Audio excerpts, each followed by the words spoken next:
crafty friends. Hey, everybody. I am coming on with Meet Me with some die cuts for June. And the theme for June is fall / Halloween. So, I know some people don't do Halloween, but they do fall. And some people don't do fall, but they do Halloween. And some people do both. So, this time, if you're interested in joining, please, when you email me, let me know if it's fall or Halloween or both. And I will try to match you up with a partner who has the same wishes. And that way, you'll get things that you can use and enjoy using. And as always, it is die cuts, Cricut cuts, stickers, stamps, ephemera, anything within the theme. Say what? Yeah. Yeah. And anything that you would enjoy crafting with, send whatever you would like to receive that's within your budget. And please keep in contact with your partner. That's very important.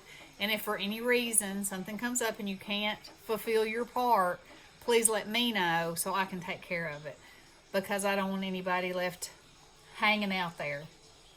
So, I'll leave my email in the description box below. And I look forward, y'all know this is a good one for me. I love my Halloween.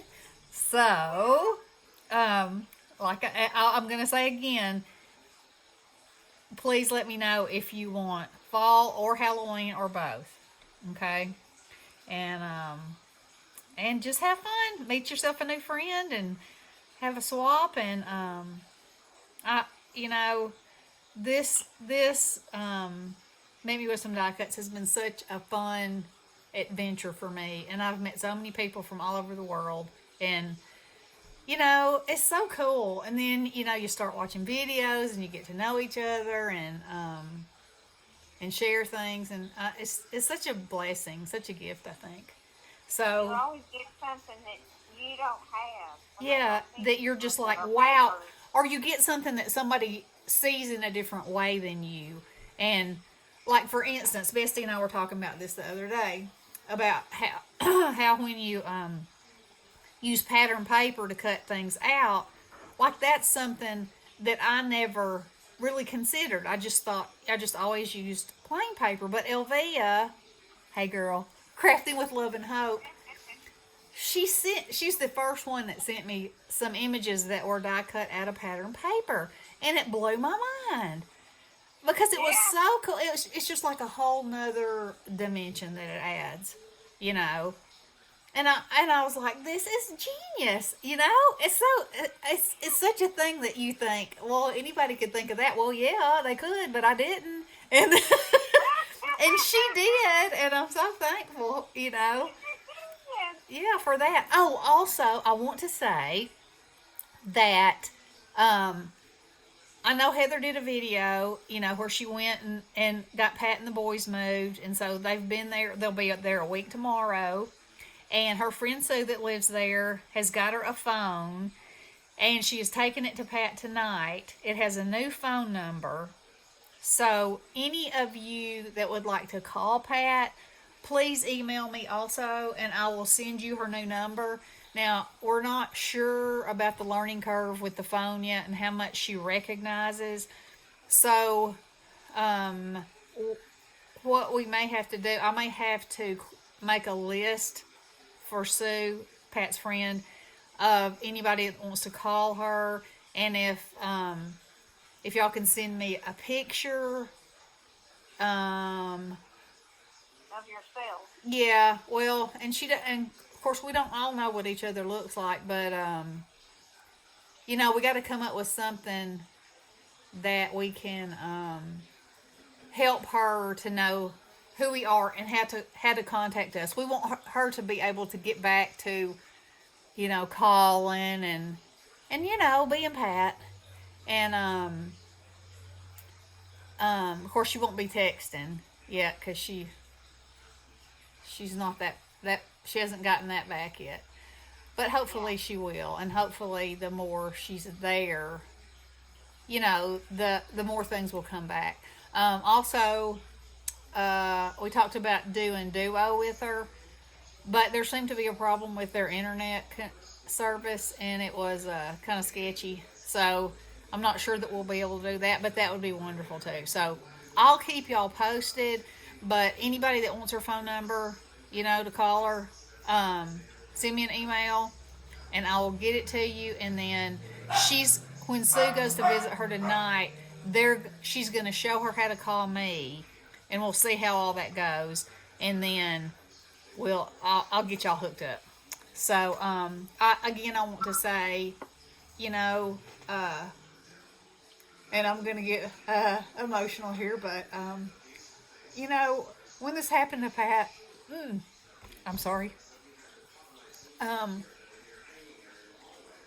She had nobody, basically. And she had this friend, Sue, but I mean, no family. And when you look at all the obstacles that were just moved out of the way in Pat's journey, it's God, and that's all it is God. God worked through Heather. He worked through Alicia. He worked through me. He moved mountains for this woman. And, had it not been for these friends through YouTube, we had never laid eyes on Pat before. After the first week in the hospital, she would have been in a stay home. And she never would have had the therapy. And she never probably would have gotten any better. And she never would have seen her boys again. And so this community is so amazing. And God has worked through so many of us. Y'all gave money for the boys. You sent things for Pat. You prayed. And the result, y'all, is it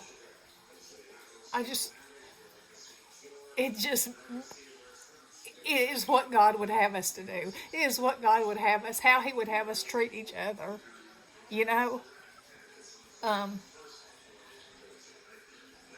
and each thing that happened with Pat. Okay, she had the stroke, and because she talked to so many people, it didn't take long for us to all figure out something was wrong. She was not answering her phone. She was not calling. And so, JW had the police go out. She called me, and then Kathy from Kathy's Favorite Things and Heather, had them go out and do another check. And here's another thing, y'all. Had they not gone, they went the first time, and I don't know what happened then. They said she was fine. She was not fine. So the same day, Kathy and Heather had someone go, and they were on the phone with them. They knew she was far from okay. Yeah. She had a massive stroke. She didn't. They thought she was completely blind. She couldn't move. She didn't know who she was. She knew nothing. And so, it started there. The miracle started there. And then she got in the hospital. She had some nurses that were above and beyond. The social worker there worked with Alicia and Heather, and, gave personal recommendations of where she thought it would be best for Pat to have rehab. And it was downstairs in a facility that normally would never take someone like Pat. But they took her because of her situation, and because basically we begged. And and from there, she went to the next facility that had very high recommendations, and it was okay. It was nothing like the first place. And there we felt like she kind of, wasn't improving as much. And then she had some falls, and but she's Pat, and she fought back, and God kept opening doors. And And then all of a sudden they popped up and said, okay, it's time for her. They had told us at the second facility that when she left there, she would go home. And by home, we all thought they meant back to her apartment. And we knew that she could not take care of herself. She couldn't cook. You know, she couldn't completely dress herself. There were things that she just had not conquered yet. And then this place said, "Oh no, this was just a 30-day facility," which was never explained to anyone. But God opened another door, and she got permission to stay there until all the paperwork could be worked out and Medicaid could be cleared and the funding could be done. And then she made $2 too much, and then that had to have meetings and waivers and every time the devil threw a door up, God knocked it down. And it's just such a good thing, you know. We can be such good people for each other, and this is such an example over and over again.